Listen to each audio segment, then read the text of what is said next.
Às vezes a gente acha que só a gente está passando por alguns processos, né? Mas quando a gente começa a ouvir essas histórias dessas mulheres, né? Maria carregando Jesus e passou por tantas aflições. Ana querendo um filho e Deus permitiu que ela fosse a mãe de um profeta, né? Joquebede, o libertador do povo de Israel. E hoje falar de Isabel também é muito gratificante, porque João Batista veio para preparar o caminho para Jesus, não foi? Sim. É lindo ver isso, né? E o que eu acho muito legal nessa história é que quando o marido dela reclamou, o que que o Senhor fez? Deixou ele Calou, mudo sim. durante toda a gestação. Então, às vezes o Senhor, ele parece que tem hora que acha que ele devia nos calar também, né? Devia acontecer igual com Zacarias. Vi um anjo lá e falar, zíper na boca. Não vai falar nada. Eu já passei pelo silêncio quando eu me converti. A primeira palavra que o Senhor me deu na época foi 1 Pedro, onde ele fala, né, que a mulher ganha o seu esposo sem palavras. E, gente, jovem, né, porque eu já tinha 17 anos para 18, e ficar calada diante de um cenário onde o Senhor que tem que falar com você não é fácil, mas necessário. Então, eu creio que todos nós vamos passar por isso. O silenciar de Deus. Ó, devia ser o contexto, o silenciar de Deus. Quando Ele nos cala, porque está produzindo algo no nosso entorno. E é sobre isso, né? Com Zacarias não foi diferente. Eu vou até, posso ler, Léa? Pode. Aqui o texto, eu estou em Lucas capítulo 1, onde conta a história dessa mulher tão especial que foi Isabel e do seu esposo, né? Zacarias. Aí Lucas, a partir do verso 5, fala assim: no tempos de Herodes, o rei da Judéia, havia um sacerdote chamado Zacarias. Ele era um sacerdote. Era aquele que levava no templo, né, as expiações pelo pecado do povo. Então, ele era sacerdote, ele conhecia a palavra. E aí continua falando assim, ó, ele, que pertencia ao grupo sacerdotal de Abidias. Isabel, a mulher dele, também era descendente de Arão. Não era só ele que era descendente de Arão, também a Isabel era uma descendente. Aí continua falando assim, o verso 6 fala assim, ó, ambos eram justos aos olhos de Deus, porque obedeciam ao modo irrepreensível a todos os mandamentos e preceitos do Senhor. Eu amo essa versão, eu estou lendo na NVI, porque ele fala assim, ó, irrepreensíveis. E também, quando ele fala assim, aos olhos do Senhor eles eram justos. Porque todas as vezes que o Senhor prepara algo para a terra, algo novo para a terra, ele acha um justo. E às vezes a gente fala assim, gente, Deus não vai vir a esse mundo, mudar esse mundo. Não, Deus precisa de um. Nunca vai usar a maioria. Por que que os trabalhadores são poucos? Porque Jesus geralmente só precisa de uma pessoa. É sempre a minoria. Seja 1, seja 300, né? Mas ele vai usar a minoria. E é tão bacana que ele continua falando assim, ó, eles, porém, não tinham filhos, o verso 7, porque Isabel era estéril, e ambos eram de idade avançada. Idade avançada. Agora eu vou pular o versículo onde fala assim, ó, onde fala do anjo aqui, ó, Deus fala assim, vamos para o verso 11. Então um anjo do Senhor apareceu a Zacarias à direita do altar do incenso. Quando Zacarias viu o anjo, ficou assustado e dominado pelo medo. Sempre é assim, né? O anjo, porém, disse, não tenha medo, Zacarias, pois a sua oração foi ouvida. E nós, nesse tempo, eu não sei vocês, mas eu tenho ouvido muito bispo falar sobre o nosso milagre está à distância de um clamor. O nosso milagre está à distância de uma oração.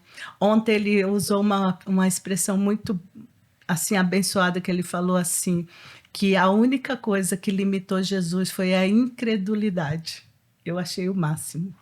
A única coisa que pode limitar Jesus de nos abençoar somos nós mesmos, a nossa incredulidade. Quando ele falou que Jesus não pôde operar muitos milagres lá na sua cidade porque o povo era incrédulo. Só foi o povo crer e ele começou a fazer milagres e curas. Então nós precisamos que... E Zacarias foi um homem que orou ao Senhor. E com certeza ele pediu um filho para o Senhor, porque se ele orou e o Senhor ouviu a oração, e em seguida vem um anjo e fala que a esposa dele vai engravidar, e ele não acreditou, por quê?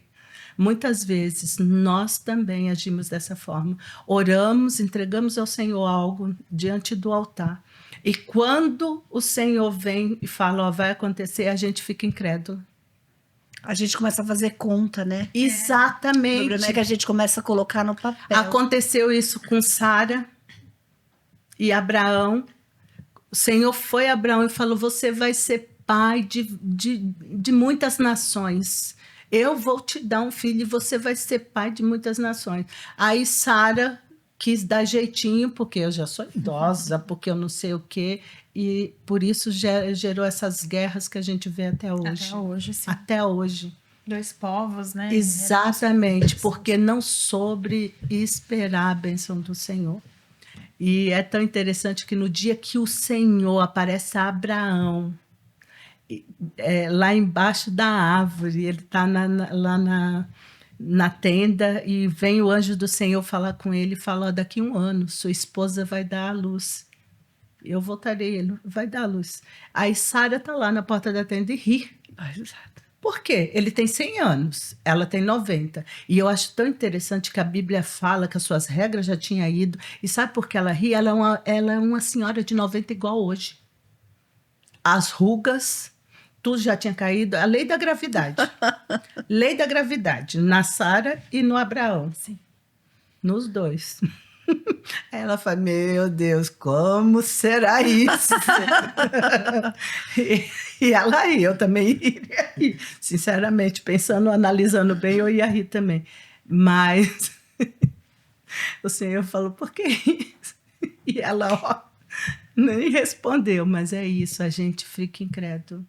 Nós temos que ler essas promessas, saber que o Senhor fez promessa e nos agarrar nela de tal forma que não importa o tempo, vai se cumprir. Eu falo que enquanto a gente respirar, vai se cumprir. E se não for na nossa geração, será nas outras. Sim. Porque o Senhor nos visita na nossa geração e nas próximas gerações. E vai continuar assim até que Ele volte. Então, temos que crer. O problema é que a gente tem aquela ansiedade. É o que Isso. você disse, coloca no papel, faz conta. E a gente tem que entender que o tempo certo não é o nosso, né? Por isso, eu aprendo assim, tudo que você vai fazer, o Senhor te dá um projeto, você vai lá e você faz o seu esboço. Mas você fala, Deus, tá aqui o esboço, tá o rascunho, porque você me colocou isso no meu coração, né? Mas eu não sei, Senhor, como que eu vou fazer isso, né? Esses dias, gente, eu não sei, eu sou meio assim, se eu sinto, eu falo, né, lá em casa. Eu falei, gente, eu vou construir uma casa térrea. Porque eu tô ficando de idade, meu joelho dói, eu quero uma casa térrea. E todo mundo dando risada. Ai, mãe, você agora vai construir uma casa? Tem uma casa boa, por que vai construir uma casa? Aí, quando foi domingo, do nada, um amigo conversando lá com meu marido, oferecendo um terreno para ele. Pra fazer tipo uma chácara. Aí meu marido veio falar pra mim, eu falei, então, amor, eu não te falei que nós vamos construir uma casa terra? Deus já tá trabalhando. Aí ele deu risada, né? Ah, mas daqui a pouco a gente vai aposentar. Eu falei, então, Paulo, Deus quer dar conforto pra nós, tomar posse. Só que a gente faz conta das coisas, né? Sabe o que eu acho muito, muito impressionante nas histórias dos nossos antepassados? Por exemplo, Abraão. Sara era estéril. Isaac vai e casa com Rebeca. Rebeca era estéril. Jacó vai e se apaixona por Raquel. Raquel era estéril. Quando vem Jesus, não foi através de um relacionamento. Foi o Espírito Santo que foi lá e fez, né, colocou em Maria. O Jesus Cristo foi gerado pelo Espírito Santo. Quando você vê João Batista, um homem que veio para preparar o caminho, a mãe é estéril. Aí esse dia eu fiquei me perguntando disso, né? Aí o Senhor falou assim, para que ninguém tenha dúvida que eu faço Sim. tudo. Todas as Exato. coisas me são possíveis. Quando vou... E Deus, eu gosto muito de Deus, porque Ele é assim, Ele fala assim, ó, filha, você vai sempre aí na força do seu braço, na força do seu braço, na força do seu braço. Só que chega uma hora que você faz a conta, você fala que a conta não é a favor, o lugar não é a favor, a situação não é a favor, nada é a favor. É. E eu vou colocar alguém para te abençoar, porque é assim. Às vezes a gente fica olhando as nossas situações, mas o Senhor vai lá e sopra o nosso nome para alguém, a pessoa vem e ela te abençoa. E as coisas acontecem, né? Então, é difícil, mas aí a gente vai falar, né? Então, aí tem que fazer com a gente igual com Zacarias. Vai lá, passa um zíper na boca, fala, não fala mais nada. Exatamente. Porque senão a gente peca. É. Perde Na a época- bênção.